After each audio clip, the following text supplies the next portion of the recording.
Malheureusement, ce panorama inquiétant que nous offrent toutes ces sociétés modernes à travers le monde, loin de se rétrécir, va plutôt en s'élargissant avec les nouvelles perspectives ouvertes par le progrès scientifique et technique. On voit naître de nouvelles formes d'attentats à la dignité de l'être humain. En même temps se dessine et se met en place une nouvelle situation culturelle qui donne au crime contre la vie un aspect inédit,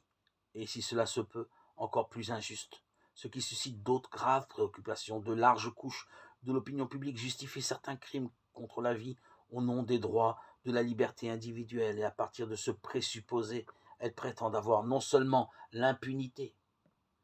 mais même l'autorisation de la part de l'État, afin de les pratiquer dans une liberté absolue et plus encore, avec l'intervention gratuite des services de santé. Tout cela provoque un profond changement dans la façon de considérer la vie et les relations entre les hommes. Le fait que les législations de nombreux pays s'éloignant le cas échéant des principes mêmes qui fondent leur constitution et accepter de ne pas punir ou plus encore de reconnaître la légitimité totale de ces pratiques contre la vie est tout à la fois un symptôme préoccupant et une cause non négligeable d'un grave effondrement moral. Des choix considérés jadis par tous comme criminels et refusés par le sens moral commun deviennent peu à peu socialement respectables.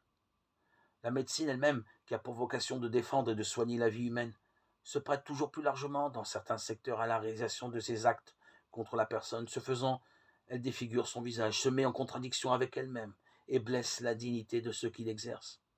Dans un tel contexte culturel et légal, même les graves problèmes démographiques, sociaux, familiaux qui pèsent sur de nombreux peuples du monde et qui exigent une attention responsable et active des communautés nationales et internationales risquent d'être révolus de manière fausse et illusoire, en contradiction avec la vérité et avec le bien des personnes et des nations. Le résultat auquel on parvient est dramatique. S'il est particulièrement grave et inquiétant de voir le phénomène de l'élimination de tant de vies humaines naissantes ou sur le chemin de leur déclin,